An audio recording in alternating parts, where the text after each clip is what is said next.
Hello and welcome to No Excuses, Just Reasons. I am Reed Mueller, and we're fucking kicking it today. Boy, did I pick a good time to brand my podcast around the Soviet Union. But what can I say? They dress smart. Even now, Zelensky is, fighting the fight, wearing pure olive. Every time I see the guy, I'm like, is that the president of Ukraine? Or some dude sticking in with the crowd? I think we can all agree if someone's trying to assassinate you, you're gonna take the time to try to blend in. So yes, in perfect no excuses, just reasons fashion, perhaps it was not the best time to promote the Soviet Union, but at the same time, it's pretty clear that we're kinda right too. Vladimir Zelensky, the king clown, is using all of our tactics in a real war. If that's not a reason instead of an excuse, I don't know what is. I sure know what Pretty Boy Floyd would tell the Ukrainian people right now, though. Climb that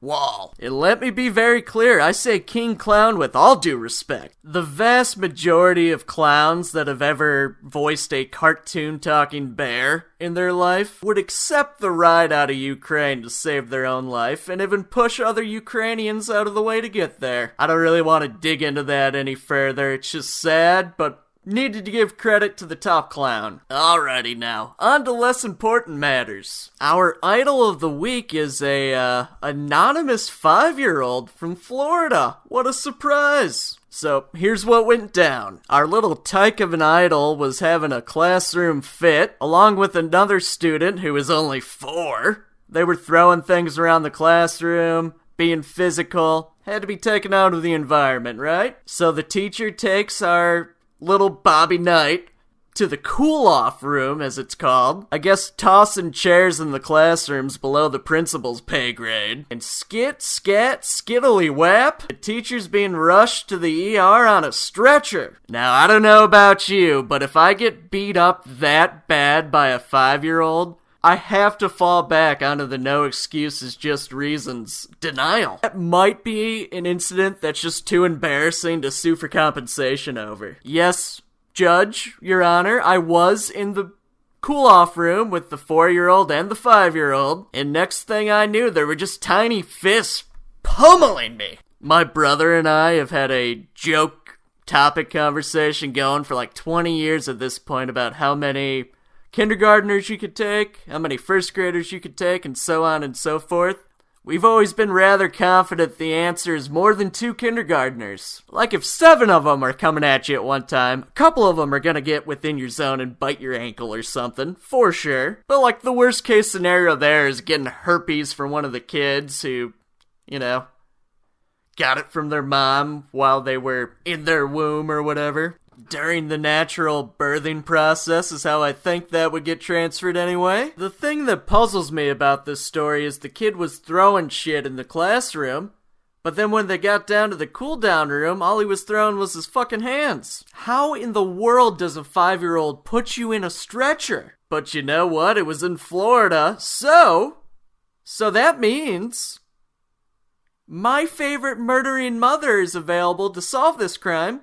Miss Casey Anthony. Which, just a quick sidebar, I'm super mad at whichever podcast did the whole Casey Anthony bought a PI business thing and got them taken off the internet, because now I can't apply for a job, I can't keep track of their cases.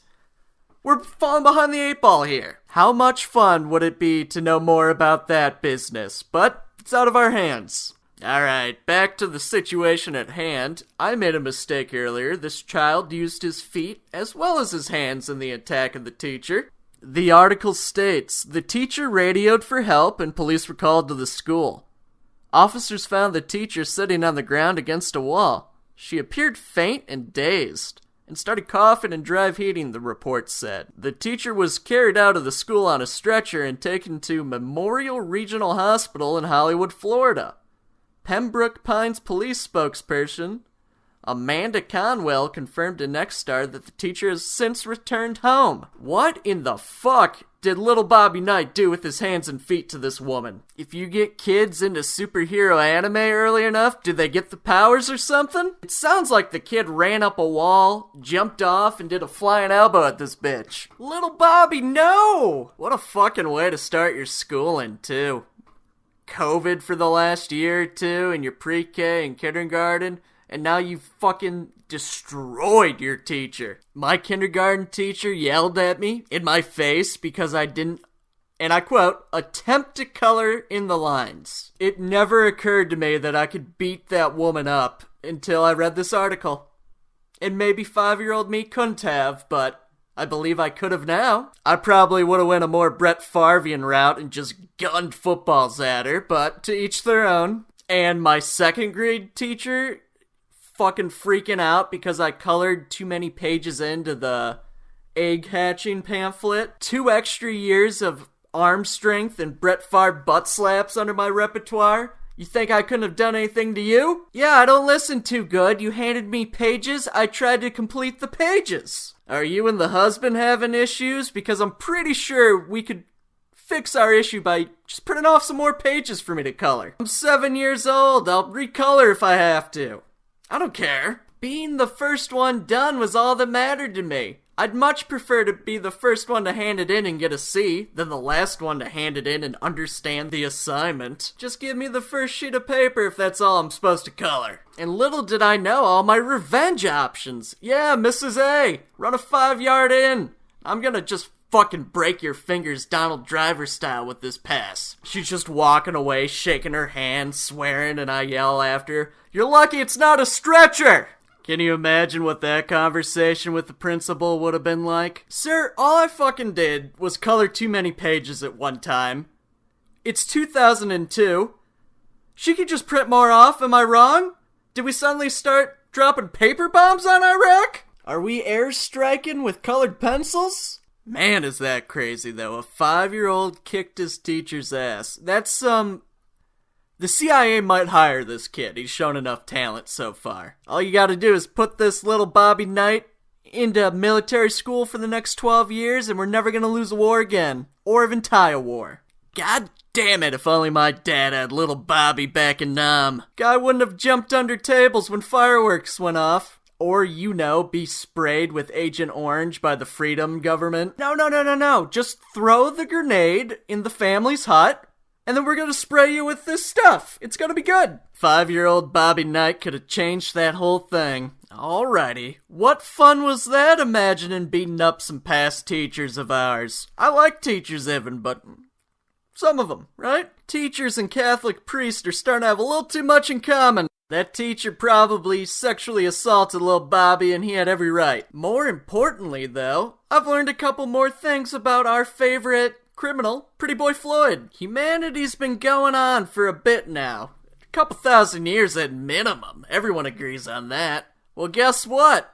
There was a Pretty Boy Floyd before our Pretty Boy Floyd. Our Pretty Boy Floyd, I'm pretty sure, was nicknamed after this Pretty Boy Floyd. Our Pretty Boy Floyd's real name is Michael Wilson, and he wants you to climb that wall. And the other Pretty Boy Floyd we've learned of today's real name is Charles Floyd. So to put this in like Batman terminology, Charles Floyd was Bruce Wayne, and Mike Wilson is Dick Grayson. Talk about the great next trendy weed strain, Pretty Boy Floyd. I might write that bastard a letter. I want to invite Michael Wilson to provide us a few reasons is all. Alright, now let's do a quick rundown on what the two Pretty Boy Floyds have in common. So like first and foremost, both of them have at least a couple murders on the tab. And because God is good, both of these men have broken out of prison before. That's kind of where the similarities die off for the two. Charles Floyd, our OG Floyd, was born in 1904 and died in 1934.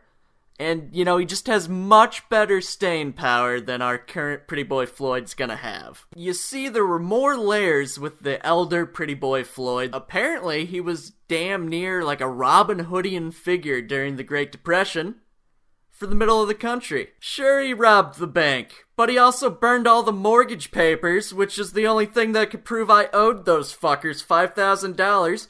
of 1904 money. I'm gonna take this opportunity to sidebar to the end of the story. Can you believe this guy was killed by the FBI? I've seen a couple different stories for how he originally got the nickname Pretty Boy Floyd. One was that he got it from a prostitute, and then the other one was like a coworker called him Pretty Boy Floyd because he dressed in a white shirt to go out and work in the oil fields. That one seems more realistic to me, but who the fuck knows? If a prostitute calls you a pretty boy, I'm pretty sure that's a compliment. If your coworker does it, he wants to punch you in the face. Or at minimum, they want you to grab the fucking shovel for a change. Charles Floyd had a little different tactic than current Pretty Boy Floyd. Instead of getting to prison and having to climb the wall, Charles just decided to kick a window out on the train taking him to prison and get the fuck out of there.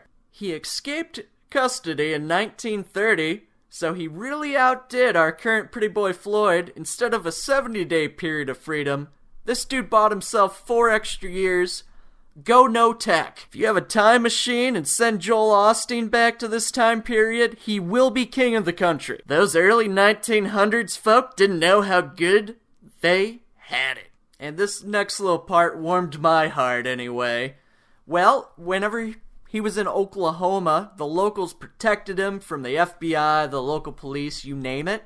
And then when they finally shot this dude dead, they sent his body back to Oklahoma. They held a public funeral for the guy, and 20,000 to 40,000 people showed up, which had to be like a good fucking portion of the total population of Oklahoma at the time. Never mind, this next thing is what really warmed my heart about Pretty Boy Floyd. In 1939, 5 years after he died, talk about staying power, artist Woody Guthrie wrote a protest song romanticizing Floyd's life. That song's gonna really have to fucking suck for me not to get great enjoyment out of it. Oh jeez, I'm checking it out. This is some talking music. Just like you can get anything you want at Alice's restaurant. Just come on and it's around the bend.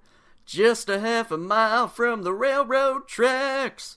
You can get anything you want at Alice's restaurant, excluding Alice. Alright, it's straight up just talking about killing a deputy like it's a good thing. Blue lives matter, Woody. Blue lives matter. Alright, the next verse is about how he was accused of pretty much every crime that happened in Oklahoma for 5 years. Then he gives him credit for saving the starving farmers and their land. Pretty Boy Floyd was pretty much Joel Osteen with a conscience. Nothing against you, Joel. You're invited to Thanksgiving, buddy. Which, if that ever did happen, I'm just gonna post a picture of Joel Osteen with my pup. And just post like a no comment added, maybe a happy Thanksgiving. I guess that does make sense. Okay, so you can only invite one. Joel Osteen or Pretty Boy Floyd to Thanksgiving. I personally gotta go with Joel. We love Pretty Boy Floyd here, but guy is a murderer at the end of the day, and Joel's just gonna steal money out of my wallet, in which I'll thank him for doing it. I'm not rude. Oh shit, I still have half that song left. Little ADHD Rito. If you'll recall, he's saving the farmers from starving to death. In case we all didn't think OG Pretty Boy Floyd wasn't a badass enough, apparently, according to this next verse, he would just beg strangers for food, basically. If they were kind enough to do so for him, he'd leave him $1,000. There's always been good con men in this world, and we need to remember that. The song keeps getting better. Sounds like PB Floyd was never gonna get to come to my Thanksgiving, because this man used his holiday to buy the town a big-ass car of food, left it there with a note saying, "You think I'm a criminal? Well, here's some food for you poor people out there." Just slamming his dick on the table. And then from there, the song just kind of wraps up with another oink oink to the police force and the FBI and shit. To which I would like to tell Woody Guthrie that we live in a completely just world. Alright, folk, that's me this time. Aaron Rodgers coming back. That's cool as fuck. Go Pack, go. Hope you have a good day. And behave how Pretty Boy Floyd would want you to, whichever your favorite may be. And I'll throw that Woody Guthrie song in the description or whatever you're supposed to say. Hey, have a good one.